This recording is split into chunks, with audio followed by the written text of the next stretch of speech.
Guess who's back? Back again. Indy's back. Tell a friend. Guess who's back? Guess who's back? Guess who's back? It's me. What's going on, guys?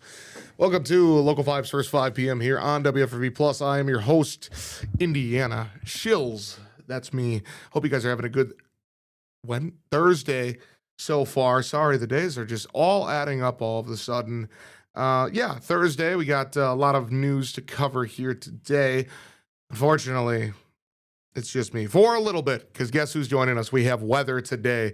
Ryan Kudish will be coming on the show in just a little bit. I want to say appreciate you guys tuning in today, as always. Always awesome to have you guys part of first 5 p.m. here. Now, the big news today. Let's just go ahead and get right to it.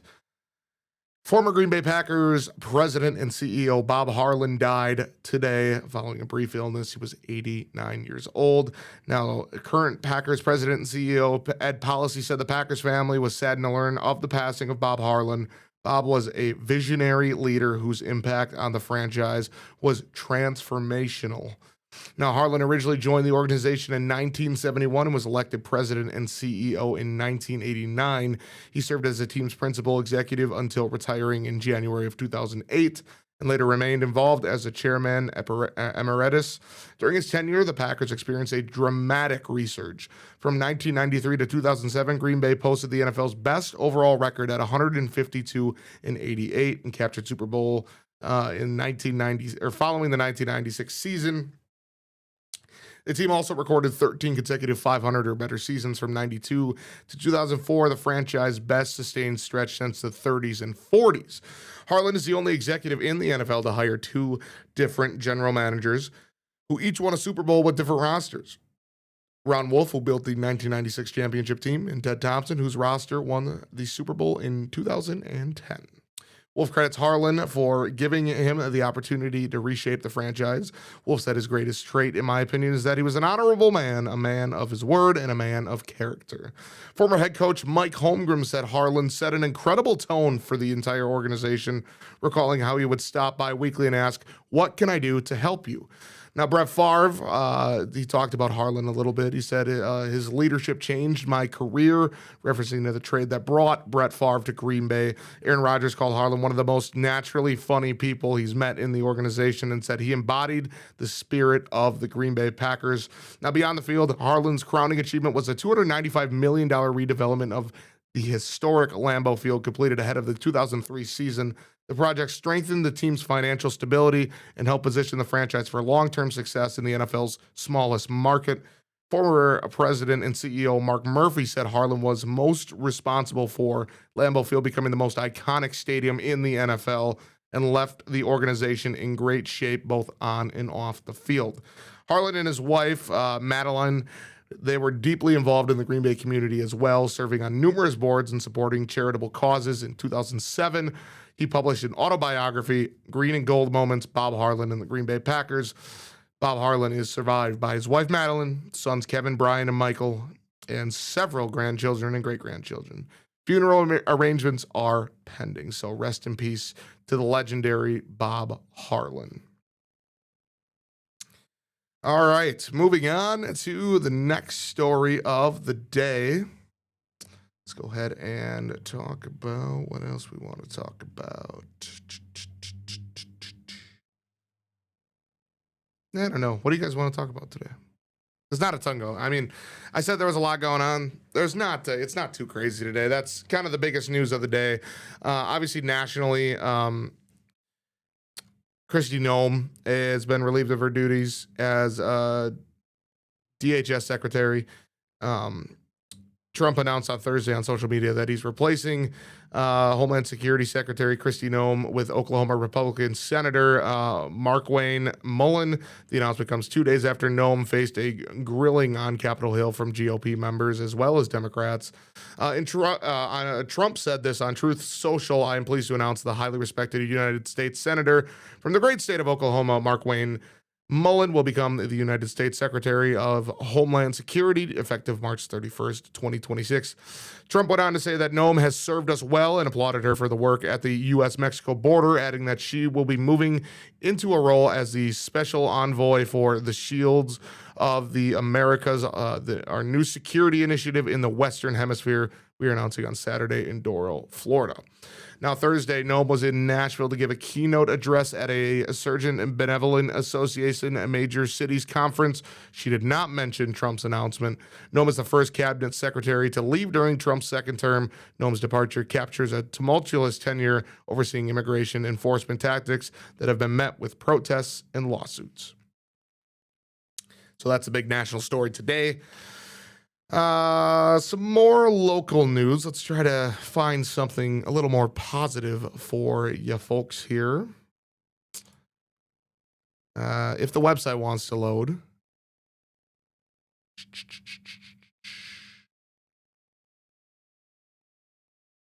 The World Cheese Contest.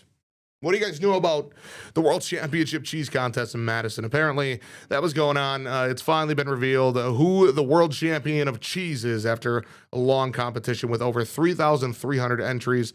The winner of the 2026 World Championship Cheese Contest was crowned in Madison, with the victor hailing from the Netherlands. Kono Castmakers Beamster Royal Grand Cru, if that's how you say it, won the top overall spot with 98.68 score out of 100, surpassing a pair of runner-ups from Switzerland. So it's safe to say Europe, they have the bragging rights this year for the best cheese in the world. 25 nations and 34 U.S. states and territories participated in the contest. In Wisconsin, dairy processors had the most first-place winners with 45 in 148 different categories. Can you believe there's that much cheese out there? 148 categories. I mean, that's crazy. Nah,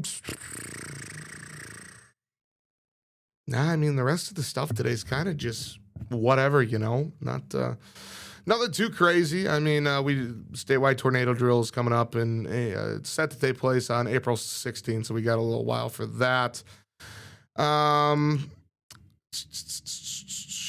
Yeah, I mean, that's really kind of all we got today for big things in the news. But what we do have is Ryan Kudish coming in, and he is here to save the day, which is perfect because we don't have any more news to talk about, Mr. Kudish. No, get in the middle. Oh, let's go.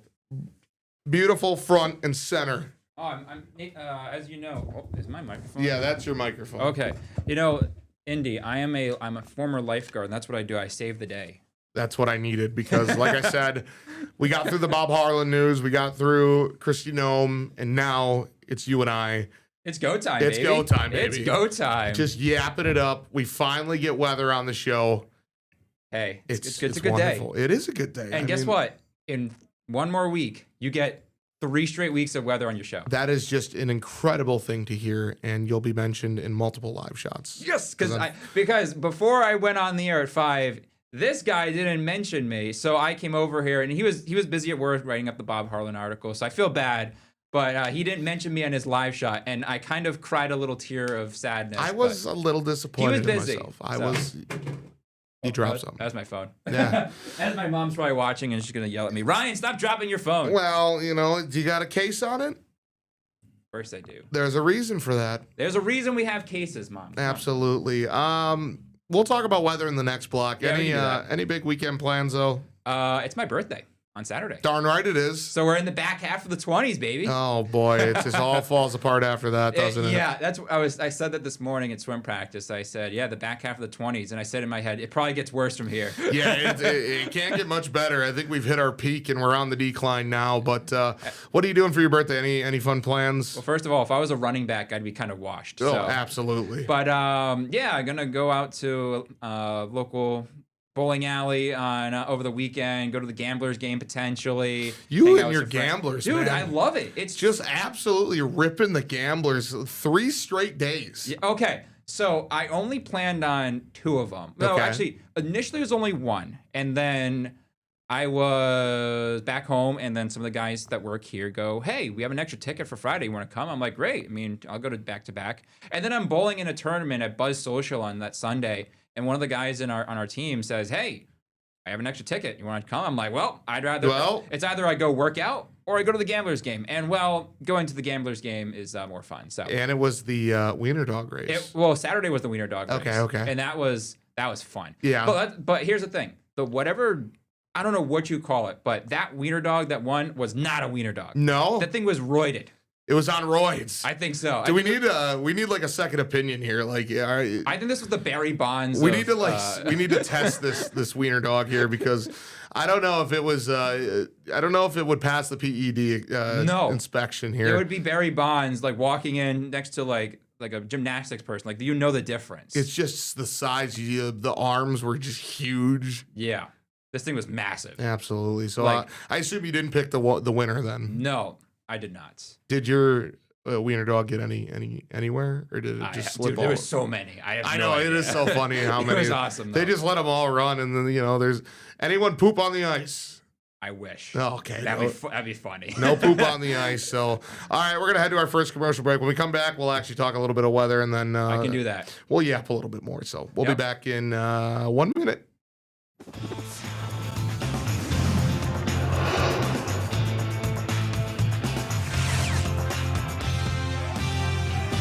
Welcome back to Local 5's first 5 p.m. here on WFRV Plus. Mr. Ryan Kudish is with us. Do you have the iPad today? Of course I do. Wonderful. Let's I'm go always ahead prepared. and pull it up here. Indy, I am. Is this the right? No. It's 2. Well, it's set on 1. Son of a gun. How about that? There we go. Look at that. Look at that view in Oshkosh right now. I didn't even realize it was so crummy outside today. Yeah, like it started off really nice. When I got here, it was perfectly fine. Yeah, it was nice, but that's apparently Oshkosh. Yeah, that's Oshkosh. You really can't see very far. We have some pretty dense fog in the valley right now. Just not the nicest evening. It's just cloudy, gloomy, hazy. Really, all the recipes for just a bleh week. Just a meh. Yeah, but it doesn't get much better tomorrow, and that's really what we're talking about. So tonight, we'll have temperatures stay pretty steady. Like, or they're at their lows right now, or pretty close to it. Temperatures in the mid-30s. Up north, where we could have some temperatures in the low 30s. Could get a little slippery if we see any areas of drizzle. But other than that, we're just looking at cloudy skies for the morning hours tomorrow with some fog and haze. Now, the big story is tomorrow. We're tracking 2 rounds of precipitation. The first is late Friday morning, going into Friday afternoon, should wrap up around dinner time. That should just stay plain rain. That's the good news there. But if things start to get a little bit more active Friday night, really anytime after 10 or 11 o'clock, we're looking at widespread rain with some embedded thunderstorms as well. I would love to hear it. Yeah, I think it's pretty likely. We're having what's called the low-level jet ramp up. And essentially in meteorology, when that happens at night, that starts to blossom precipitation, bring in a little bit of instability, and then, of course, thunderstorm potential and some pretty gusty winds. So thankfully, though, our widespread severe potential is low. We could see a strong storm or two. The best chance for severe weather tomorrow night will be in southern Wisconsin down towards Madison, Milwaukee. And I'll break that down coming up in just a second. So here's Futurecast showing a pretty quiet night, maybe some sprinkles or drizzle, cloudy, hazy, all that kind of stuff. Precipitation won't get going until 9 or 10 o'clock tomorrow morning. So out the morning bus stop, we should be dry. Rain will start to increase throughout the morning hours. Here's the afternoon for the afternoon bus stop. I'd plan on some rain. That's why I'm telling people for the kiddos tomorrow, bring the rain jacket. They'll need it for the afternoon. Here's 5 o'clock now. If you're going out for a Friday night fish fry, that's important tomorrow. Very big. I'd have that for the drive to your location, but I know Friday night fish fries can go on pretty long. So you a big fish fan? No, not really. I'm more of a red meat guy, so steak, burgers. Absolutely, me too. I don't like seafood at all. Yeah. So for those, look at this. Yeah, oh boy. Heading home, you should be okay. But really, anytime after 10 or 11 o'clock, that's when widespread showers and thunderstorms move into the area. And this will continue overnight. I do think a very isolated shower is possible early Saturday morning, but most of our weekend is salvageable. We'll start cloudy for most on Saturday and end with sunshine. So here's that severe potential. You see the colors at the top. Yellow is low. Orange is a little step above. And for all of us here in the WFRV coverage area, we have a pretty low risk. I think it's just strong storm potential, heavy rains, gusty winds. We have enough instability for hail that should be under an inch. I'm looking at like pea or marble size hail. Sure. But notice as I zoom the picture out, areas down in Madison, Milwaukee, Janesville, Prairie du Chien out towards Waterloo, Iowa, they have the highest severe potential in our local area for Friday night. And I've been seeing some of the the modeling, and we could actually have a few spin-up tornadoes down that way. So if you right. have friends down there, family down there, or if your travels take you down that way, just make sure you're weather aware, and or you let those people know to be weather aware, because we have just enough of a what we call low-level wind shear to get up a quick spin-up tornado down that way. So certainly something that we'll keep our eye on as we head throughout time. Obviously, we'll have our meteorologist in tomorrow. So You know who is headed home this weekend? You. It is me. I don't think I'm going on Friday night, though. I would say if you get out of here Saturday morning, you should be okay. Yeah, we'll get out Saturday morning. Yeah. Go to the Bucks game. Oh, nice. First Bucks game in quite a while, honestly. Jared got free tickets from his job. Pretty nice seats, actually. They're really excited to go. We're just going to hang out. They play the Jazz, so it's going to be a real barn burner. But yeah, hopefully they can win against the Jazz. If they can't beat the Jazz, then there's a problem. I'm going to talk to Doc Rivers myself. Hey, you can talk to Celtics legend Doc Rivers. Yeah. But anyway, here's your 7-day forecast. Here's something interesting about our temperatures really quickly, Indy, is that whatever our temperature will be around 11:59 tomorrow night will be our high for Saturday. Really? Yeah, something pretty close. It's been pretty tough to nail that temperature down, but our highs for Friday are going to be at midnight, and then our highs for Saturday are going to be sometime in the early morning hours before a cold front drops in and cools us off throughout the day. So I think we'll wake up on Saturday to temperatures in the upper 40s to low 50s, and we cool down to 32 for a low. Late sunshine, but look at Sunday. High temperature of 60. Yeah, we lose that hour of sleep. Oh my God, that's this weekend? Yes, that is this weekend. You know what's a bummer? I'm calling him Nathan all the time because I've been doing this show with Nathan. Yeah, you're good. But Indy, the thing is, I'm always born on the weekend where we put the clocks ahead an hour. So I guess I'm bad voodoo or something. You must be. But remember what I said? I don't agree with you very often when it comes to sports. You don't. But did you agree with my NASCAR pick this weekend? I went Chris Buescher, and I thought it was very interesting. And you know what's funny is on the NASCAR fantasy app, they have like 2 drivers that are good picks this week, or like hot picks, 2 avoid picks, and 1 sleeper. Chris Buescher's a sleeper. He's in my fantasy lineup. Maybe I know NASCAR. He's in my fantasy lineup this weekend, so we'll see what happens. I will say though, when Blake came and asked me the other day about that pick, I didn't really look into it. It's on a whim. I take everything on a whim in NASCAR. I don't. We have people in this league. Now, I paid $100 to get into this league. Maybe I should take it a little more serious, but it's just a gut feeling. I'm like, all right, who did good last year? Who do I remember that's pretty good at the track? Sure, good enough. We'll go with it. I probably should have looked more into it. If I looked more into it, I probably would have meant like a Christopher Bell. He's had a rough start though, right? Yes, he has. He's had a pretty bad start. I think he was pretty good at Circuit of the Americas though, but Atlanta and Daytona did not go his way. So maybe he's due, but he's pretty good at Phoenix. Ryan Blaney's the real guy. That's he's finished. I think there's a stat in the last 7 of the last 8 Phoenix races he's taken top 5. Oh wow, that's crazy. So he's probably due for a win, but he won when we were there in the for the championship race. Right. So maybe he'll go. Technically not back to back at Phoenix, but actually technically it is back to back, but it's not the spring race. So there's one thing I want to talk about in the weather before we start, shooting it again. Look at Monday, 65 for a high. Oh my goodness! Already forecasting a record. I mean, the record was set this day last year. And it's going to be broken again this year. 65. Wow. I made the joke yesterday. It's like my swim records. They didn't last very long. No. The backstory is I broke the record my grad school year, and then my protege came and broke it the next year. So that's what I mean. It's like, I would have dunked him in the pool. I wouldn't. I was like, hey, I set the records for you, so you go and get him. And he since blitzed past him. But yeah, it's like kind of like that. Like our record's only lasting 1 year before. Here we go again. Yeah, right. But then a little pattern shift is back down to the 40s for the end of the week. So. All right. Well, good stuff. I got a pretty cool story for you guys. Go for it. Got a random email the other day. Uh-oh. It just said my dad's name on it. Dan Shills. So I'm like, Maybe someone's watching the iShills Racing Series. That's really tonight on Twitch. Yeah, that is true. I was like, that's really interesting. So the guy that reached out to me, he said, like, I'm the head coach and the athletic director at Lake Region State College, where my dad played college basketball. Now, if you guys don't know, he was a very, very, very, very good college basketball player now it was junior college. Yeah. Still, he was a very good scorer. And apparently, you don't know this yet. A couple people do, but they found out that unfortunately he passed away last year. And they found out that they want to honor his legacy at Lake Region State College by making a memorial scholarship in his name. That's How big. cool is that? That's awesome, dude. That was such a cool email to hear and to receive just on a random Tuesday.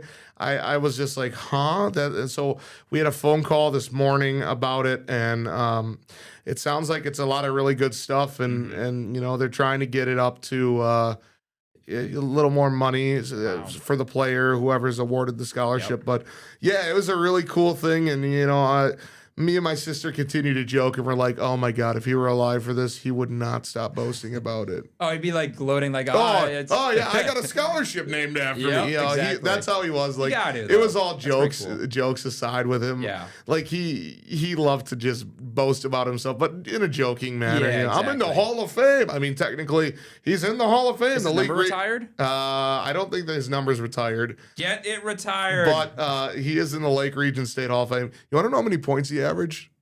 Okay, hold on. I'll let you guess. I'm gonna say, like, college basketball is so weird because you don't like see guys really take over games. Yeah, it's junior college, but still, think along the lines of college players. Okay, I'm gonna go with my lucky number, 25 points per game. Higher. Oh gosh. Higher than 25 points per game. Buddy Hield averaged 25. Yeesh. Now, obviously, he played against probably a little bit better competition, but. Okay, so it's higher than 25. So let's go. I'm gonna go big. I'm gonna go like around 40 points per game. Lower than 40. Okay. Not that crazy. I thought he might be like Steph Curry, just lacing it up, like, hey. He was a prolific scorer. He was. Let's go 30. Let's go 32. 35.3 points per game. What a baller. That's crazy. And the guy was asking me, he's like, oh, do you have any highlights or anything of it? I'm like, I think we have some stuff back home. Let's go dust off the old CDs. Yeah, I know. They're all the old CDs. And my dad would always show it. Just the worst camera footage ever. But, they didn't have a 3-point line back then. So he was averaging 35 with the other 3-point line. I'm like, oh, my goodness gracious. Yep. If only he didn't break his hip. Broke his hip in an alumni game. I think we'd be talking about future number 1 overall draft pick in the NBA. I probably wouldn't be born, he said. He said he would have went overseas and said bye-bye to my late mother. But, it was a really cool email to see and everything congratulations like that. to your family. So, we're going to head to our final commercial break. That's been Ryan Kudish. He's got to go get ready for the 6 p.m. show. I'll see you soon. So we'll cut him loose. But until then, stay tuned. Be back in 60.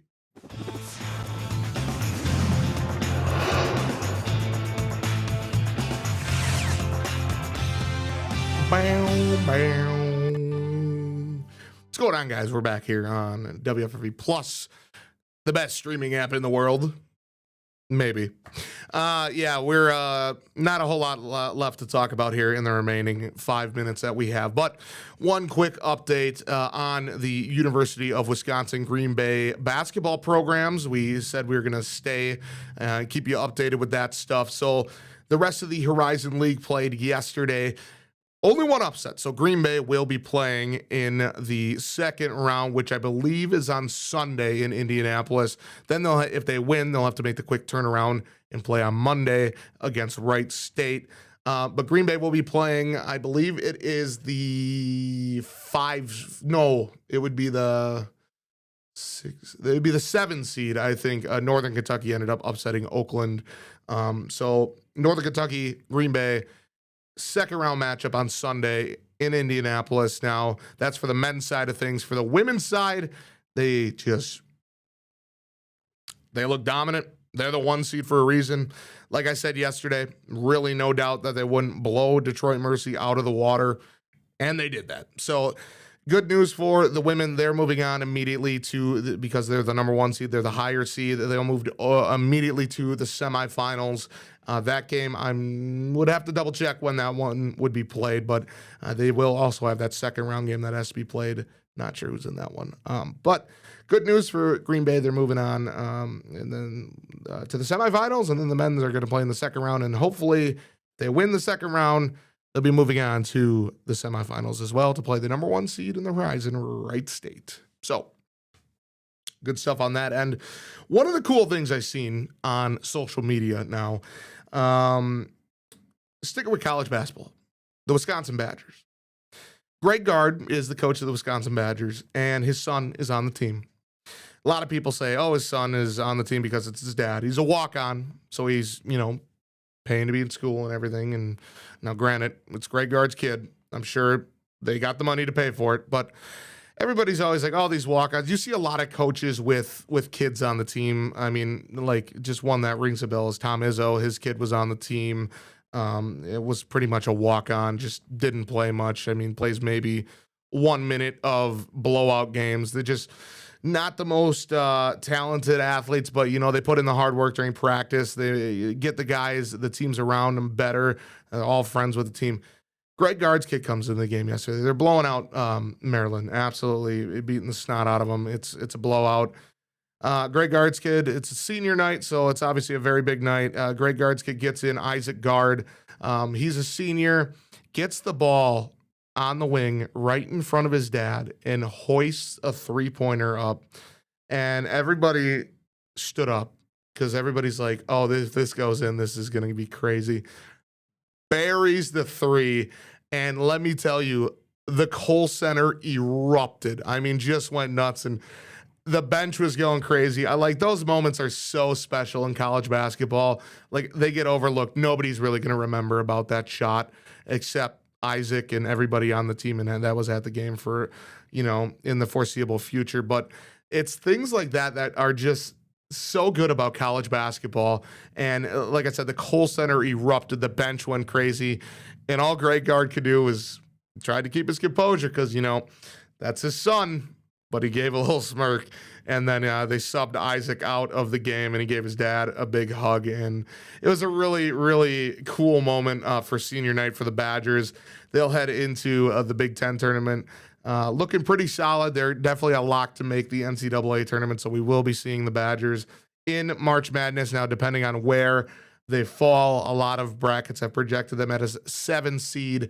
I've seen one as high as a 6 seed, so it all really depends on how the conference tournament plays out. I think we're still waiting on seeding for that conference tournament. Big Ten usually one of the last ones to wrap up right before Selection Sunday, which is in a couple weeks. So college basketball going to be a big focus on First 5 p.m. for the next couple weeks here, just because it's one of my favorite sports, and March Madness is one of the best events of the year, of course. So that's all the time we got for on First 5 p.m. Just want to say thank you for tuning in on this Thursday edition. Friday tomorrow, make sure you got those weekend plans set. If you don't, figure it out now because you still got a little bit of time. Until then, I've been Indiana Chills. We'll talk to you guys on Friday.